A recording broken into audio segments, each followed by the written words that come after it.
আর মাত্র কয়েকদিন পরেই রমজান মাস শুরু হয়ে যাচ্ছে। রমজান মাসের প্রথম দিনে একটি আমল করলে আল্লাহ সুবহানাহু ওয়া তাআলা সকল গুনাহগুলো মাফ করবেন। Allah will be forgiven all sins. Allah তাআলা জীবনের সকল গুনাহগুলো ক্ষমা করবেন, মাফ করবেন মাত্র একটি আমল করার দ্বারা। সে আমলটি পহেলা রমজানের দিনেই আপনাকে করতে হবে। বন্ধুগণ, আমি একটি লম্বা হাদিস আপনাদেরকে শোনাচ্ছি। সেই হাদিসের ভিতরে যে আমলের কথাটা বলা হয়েছে, হযরত সালমান ফারসি রাদিয়াল্লাহু তাআলা আনহু থেকে বর্ণিত, তিনি বলেছেন, খতাবানা রাসূলুল্লাহ সাল্লাল্লাহু আলাইহি ওয়াসাল্লাম ফি আখির ইয়ামিন মিন শাবান। শাবান মাসের শেষ দিকে রাসূল সাল্লাল্লাহু আলাইহি ওয়াসাল্লাম একদিন আমাদেরকে ভাষণ দিলেন, খুতবা দিলেন, বয়ান করলেন। ফাকালা ইয়া আইয়ুহান নাস, তিনি বললেন, হে মানুষ সকল, কদ আযাল্লাকুম শাহরুন আযীমুন মুবারাকুন, নিশ্চয়ই তোমাদের সামনে একটি বরকতময় মাস আসছে। শাহরুন ফিহি লাইলাতুন খায়রুম মিন আলফি শাহরিন, এই মাসের মধ্যে এমন একটি রাত রয়েছে যে রাত হাজারো মাস থেকে উত্তম। নবী করিম সাল্লাল্লাহু আলাইহি ওয়াসাল্লাম বলেন, এই মাসের মধ্যে যে ব্যক্তি মান আদ্দা ফরিদতান কানা কামান আদ্দা সাবঈনা ফরিদা, এই মাসে একটি ফরজ আদায় করলে আল্লাহ তাআলা 70টি ফরজ আদায় করা সমান সওয়াব দান করেন।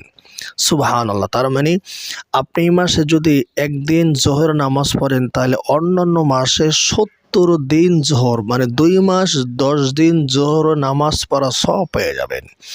এই মাসে একদিন আসর নামাজ পড়লে অন্য মাসের 2 মাস 10 দিন আসর নামাজ পড়া সওয়াব পেয়ে যাবেন। আল্লাহু আকবার কাবীরা। এবং এই মাসে কেউ যদি একটি নফল আমল করে, আল্লাহ তাআলা তার আমলনামা একটি ফরজ আদায়ের সমান সওয়াব দান করবেন। তার মানে আপনি যদি 4 রাকাত নফল নামাজ আদায় করেন, তাহলে আপনি অন্যান্য মাসে 4 রাকাত ফরজ নামাজ আদায় করা সওয়াব পেয়ে যাবেন। যদি আপনি এই মাসে 2 রাকাত নফল নামাজ পড়েন, তাহলে অন্যান্য মাসের আপনি 2 রাকাত ফজর নামাজ আদায়ের সওয়াব পেয়ে যাবেন। নবী করিম সাল্লাল্লাহু আলাইহি ওয়াসাল্লাম বলেন, এই মাসটি হলো গুনাহ মাফের মাস। যখন কোনো বান্দা এই মাসের প্রথম দিনে রোজা রাখা শুরু করে দেয়, আল্লাহ তাআলা তার জীবনের সকল গুনাহগুলো মাফ করিয়ে দেয়, ক্ষমা করিয়ে দেয়। Allah will be forgiven all sins from him life, যে ব্যক্তি রোজা রাখবে তার জীবন থেকে অল সিনস, সকল গুনাহ আল্লাহ তাআলা ক্ষমা করবেন, মাফ করবেন। তাই বন্ধুগণ, যারা সুস্থ সবল আছেন, রোজা রাখার শক্তি আছে, সামর্থ্য আছে, হিম্মত আছে, সাহস আছে, সুস্থ রেখেছেন আল্লাহ তাআলা, আপনারা অবশ্যই প্রথম দিন থেকে রোজা রাখা শুরু করে দেবেন ইনশাআল্লাহুল আজিজ। রোজা রাখার দ্বারা মানুষের শুধু গুনাহ মাফই হয় না, রোজা রাখার দ্বারা মানুষের হেলথ, মানুষের স্বাস্থ্য ভালো হয়। এই স্বাস্থ্য, ভালো একটা স্বাস্থ্য সে উপহার লাভ করতে পারে। ডাক্তাররা বিভিন্ন সময় কিন্তু মানে খাওয়ার জন্য তারা রুটিন দিয়ে দেয়, রুটিন অনুযায়ী খেতে হয়। অনেকগুলো কারণ থাকে, এর মধ্যে একটি কারণ এটাও, বেশি খাবার খেলে ওজন বেড়ে যাবে, ওজন বেড়ে গেলে স্বাস্থ্য বেড়ে যাবে, স্বাস্থ্য বেড়ে গেলে তার বিভিন্ন রোগ ব্যাধি সৃষ্টি হওয়ার ঝুঁকি তৈরি হয়ে যাবে। কিন্তু আপনি যদি রোজা রাখেন, তাহলে আপনার স্বাস্থ্য কমে যাবে, ওজন কমে যাবে, আপনার অনেক রোগও দূর হয়ে যাবে ইনশাআল্লাহ। এই জন্য অনেক অমুসলিমরাও নিজের স্বাস্থ্য ভালো রাখার জন্য রমজান মাসে কিন্তু রোজা রাখে। আমরা প্রায় প্রতি বছরে বিভিন্ন খবরাখবরের মাধ্যমে জানতে পারি যে অনেক অমুসলিমরাও রমজান মাসে মুসলমানদের অনুসরণে রোজা রাখে। তারা কিন্তু আল্লাহর সন্তুষ্টির জন্য রোজা রাখে না, তারা রোজা রাখে নিজের স্বাস্থ্য সুস্থ রাখার জন্য। কিন্তু আজকে আমরা মুসলমানরা এত নির্লজ্জ হয়ে গেছি যে আমরা রোজা রাখতে পারছে না। একজন অমুসলিম যদি রোজা রাখে, আপনি যদি তার সামনে দাঁড়ান, আপনি যদি রোজা না রেখে দাঁড়ান, তারা আপনার কাছে নিজেকে ছোট মনে হবে, লজ্জিত মনে হবে। এজন্য রোজা রাখাটা এটা প্রত্যেকটা মুসলমানের জন্য ফরজ। যে মুসলমান বালেগ হয়েছে, প্রাপ্ত বয়স্ক হয়েছে, 15 বছর পার করেছে, এই মুসলমানের থেকেই রোজা রাখা শুরু হয়ে যায়, আরম্ভ হয়ে যায়। আমরা অনেকে আছি মা বাবার ফ্যামিলিরা রোজা রাখে কিন্তু ছোট বাচ্চাদেরকে রোজা রাখতে অনুৎসাহিত করে। ভাইরা আমার, ছোট বাচ্চারা যদি স্বেচ্ছায় আপনাকে দেখা দেখে রোজা রাখতে চায়, তাহলে আপনি তাকে 2-1টা রোজা বা 10-12টা রোজা রাখতে দিবেন, এতে করে বাচ্চা অভ্যস্ত হয়ে যাবে। আমরা কিন্তু সেই ছোটোবেলা থেকে রোজা রেখে আসছি, আলহামদুলিল্লাহ। আমার মনে আছে আমি সর্বপ্রথম যখন আমি ছোট ছিলাম, বয়স 8 কিংবা 9 হবে, তখন আমি সর্বপ্রথম 7টা রোজা রেখেছিলাম, আলহামদুলিল্লাহ। আল্লাহু আকবার, আল্লাহ পাকের ইচ্ছায় হয়েছে।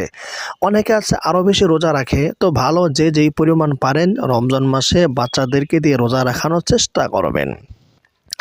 নবী করিম সাল্লাল্লাহু আলাইহি ওয়াসাল্লাম বলেন, মান আফাত্তারা ফীহি সায়মান, এই মাসে যে ব্যক্তি কোনো রোজাদারকে ইফতার করাবে, তাহলে আল্লাহ তাআলা ওই ব্যক্তিকে কিয়ামতের দিন হাউজে কাউসার থেকে পানি পান করাবেন। এই রমজান মাসে কেউ যদি কাউকে পানি পান করায়, মান সাকা সাইমান ফিহি, এই রমজান মাসে কেউ যদি কাউকে পানি পান করে, সাকাহুল্লাহু মিন হাউজি, নবী করিম সাল্লাল্লাহু আলাইহি ওয়াসাল্লাম বলেন আল্লাহ তাআলা কিয়ামতের দিন তাকে আমার হাউজে কাউসার থেকে পানি পান করাবেন। এবং কেউ যদি এই মাসে কাউকে ইফতার করায়, তাহলে আল্লাহ তাআলা তার আমলনামায় রোজাদারের সমপরিমাণ সওয়াব দান করবেন, তবে ওই ব্যক্তির সব থেকে কম করা হবে না। এই মাসে 4টি আমল বেশি বেশি করতে হয়। নবী করিম সাল্লাল্লাহু আলাইহি ওয়াসাল্লাম বলেন, ওয়াস্তাকসিরু ফীহি মিন আরবা'i খিসালিন, তোমরা এই মাসে 4টি আমল বেশি করিয়া করবে। 1 নম্বর আমল হলো শাহাদাতু আল্লা ইলাহা ইল্লাল্লাহ, লা ইলাহা ইল্লাল্লাহর সাক্ষ্য বেশি বেশি দেওয়া। 2 নম্বর হলো ওয়াতাস্তাগফিরুনাহু, তোমরা আল্লাহ পাকের কাছে এই মাসে বেশি বেশি ইস্তেগফার করবে, গুনাহ থেকে মাপ চাইবে। আস্তাগফিরুল্লাহ বেশি বেশি পড়ব, লা ইলাহা ইল্লাল্লাহ বেশি বেশি জিকির করব। এরপর নবী করিম সাল্লাল্লাহু আলাইহি ওয়াসাল্লাম বলেন, আর 2টা বিষয় এমন আছে যে 2টা বিষয় না চেয়ে তোমাদের কোনো উপায় নাই। একটি হলো তাসআলুনাল্লাহাল জান্নাতা, তোমরা এই মাসে আল্লাহর কাছে জান্নাত চাইবে, ওয়া তাআওয়াযুনাহু মিনান নার, এবং জাহান্নাম থেকে তোমরা আল্লাহর কাছে মুক্তি চাইবে, নাজাত চাইবে। তো বন্ধুগণ, আমরা এই রমজান মাসে সর্বপ্রথম দিন রোজা রাখলে আমাদের গুনাহ মাফ হয়ে যাবে। এরপর রোজা রাখলাম, এখন আমরা রোজা রাখি কিন্তু আমাদের রোজা যে গুনাহ মাফ করাবে, আমরা কিন্তু সেইভাবে রোজা রাখতে পারি না। ভাইরা আমার, রোজার কিন্তু একটা প্রাণ আছে, জান আছে। আপনার আমার দেহের যেমন একটা প্রাণ আছে, জান আছে, এই রোজা এটারও একটা জান আছে, প্রাণ আছে। কিন্তু আমরা এমনভাবে রোজা রাখি, এই রোজাকে আমরা মারতে মারতে আধা মারা করে ফেলি বা আহত করে ফেলি, যার কারণে রোজা আমাদের কোনো কল্যাণ বয়ে আনে না, আমাদের উপকার করে না। রোজা রাখার যে উদ্দেশ্য গুনাহ মাফ হওয়া এবং রোজা রাখার যে উদ্দেশ্য তাকওয়া অবলম্বন করা, সেটা কিন্তু আমাদের দ্বারা হয় না। রোজার জান কি? রোজার জান হলো আপনি রোজা রাখবেন, না খেয়ে থাকবেন, স্ত্রীর সহবাস থেকে বিরত থাকবেন এবং মিথ্যা কথা বলবেন না, চগলখড়ি করবেন না, মানুষের গীবত শিকায়ত করবেন না, মানুষকে ঠকাবেন না। এগুলো করলে আপনার রোজাটা সুস্থ হবে, সবল হবে। নবী করিম সাল্লাল্লাহু আলাইহি ওয়াসাল্লাম বলেন, আসিয়ামু জুন্নাহ মা লাম ইয়াখরিকহা, রোজা হলো ঢাল স্বরূপ, যতক্ষণ পর্যন্ত না সে রোজাকে ভেঙে দেয়, ঢালকে ভেঙে দেয়। তার মানে রোজা রাখলে আপনার একটা ডাল হবে, এই ডালটা আপনাকে জাহান্নাম থেকে বাঁচাবে, কবর আযাব থেকে বাঁচাবে, বিপদ আপদ থেকে বাঁচিয়ে দেবে। এখন যদি আপনার ডালটা মজবুত না হয়, আপনাকে বাঁচাবে কিভাবে? রোজা যে ডাল, এই ডালকে শক্ত করার জন্য আপনাকে সুন্দরভাবে রোজা রাখার যে নিয়ম কানুন আছে, সেইভাবে আপনাকে রোজা রাখতে হবে। জবান হেফাজত করতে হবে, মানুষকে কষ্ট দেওয়া যাবে না, মিথ্যা কথা বলা যাবে না, যেইভাবে রোজা রাখা দরকার ঠিক সেইভাবে রোজা রাখতে হবে। গান বাদ্য শোনা যাবে না, এইভাবে মানুষের গীবত শিকায়ত করা যাবে না, মিথ্যা কথা বলা যাবে না, ওজনে কম দেওয়া যাবে না, মানুষকে ঠকানো যাবে না, এইভাবে আমাদেরকে রোজা রাখতে হবে। একটা দেশ আছে পৃথিবীতে, চাঁদ নামক একটা দেশ আছে, সেই দেশে মুসলমানরা সারা মাস রোজা রাখে। যখন তারা বাজারে বা দোকানে কোনো কিছু ক্রয় করার জন্য যায়, তো দোকানদার এই রমজান মাসে তাদের পণ্যের দাম কমিয়ে দেয়। তারা যেই দামে কিনছে ঠিক ওই দামে তারা বিক্রি করে কোনো লাভ করে না, কারণ তারা মানুষের উপকার করতে চায়। আর যারা ক্রেতা আছে তারাও চিন্তা করে সে যেহেতু আমাকে কেনা দামে বিক্রি করছে, অতএব আমি তাকে কিছু টাকা বাড়িয়ে দিই, তারও লাভ হয়ে যাবে। এইভাবে সারা মাস সেই দেশের প্রচলন হয়ে গেছে। এইটাই তো ছিল নিয়ম। নবী করিম সাল্লাল্লাহু আলাইহি ওয়াসাল্লাম এই মাসটা হলো সহমর্মিতের মাস, পরস্পর ভ্রাতৃত্ব স্থাপন করা মাস, পরস্পর সহানুভূতিশীল হওয়ার মাস। এই মাসটা হলো ধৈর্যের মাস। ওয়াশাহরু সবর, এটা হলো সবরের মাস, ধৈর্যের মাস। ওয়াসবরু সাওয়াবু আল জান্নাহ, আর ধৈর্যের ফলাফল হলো, ধৈর্যের পুরস্কার হলো জান্নাত। অনেক ভাইরা আছেন কষ্ট করে রোজা রাখতে হয়, রোজা রাখেন আবার সারাদিন কাজ করতে হয়, দোকানপাট চালাতে হয়, ব্যবসা বাণিজ্য পরিচালনা করতে হয়, তে করে রোজা রাখতে কষ্ট হয়ে যায়। নবী করিম সাল্লাল্লাহু আলাইহি ওয়াসাল্লাম বলেন, বান্দা তুমি কষ্ট করে কোনোভাবে রোজাটা রেখে দাও না, আল্লাহ তাআলা এর বিনিময়ে তোমাকে জান্নাত দান করবেন। আমরা দুনিয়াতে মানুষের কাজ করে দিই, আমরা 200, 300, 500, 1000 টাকা পাই। কিন্তু আমরা যদি কষ্ট করে রোজা রাখি তাহলে আল্লাহ তাআলা আমাদেরকে 200, 300, 1000, 2000 টাকা দেবেন না, আল্লাহ তাআলা আমাদেরকে একটা জান্নাতের মালিক বানিয়ে দেবেন। এই জন্য বন্ধুগণ, আসুন আমরা সবাই রোজা রাখি, নিজে রোজা রাখি, আর একজনকে রোজা রাখার জন্য উৎসাহিত করি। পরিশেষে বলতেছে, আমাদের মাদ্রাসায় যারা দান করতে চান, ছাত্রছাত্রীদের জন্য আপনারা দান করতে পারেন। মাদ্রাসার উন্নয়নমূলক কাজে, এরপরে ছাত্রছাত্রীদের খাবারের জন্য অনেক এতিম মিসকিন অসহায় ছাত্রছাত্রী রয়েছে, তাদের জন্য আপনারা দান করতে পারেন। আল্লাহ তাআলা আপনাদের দান কবুল করুন।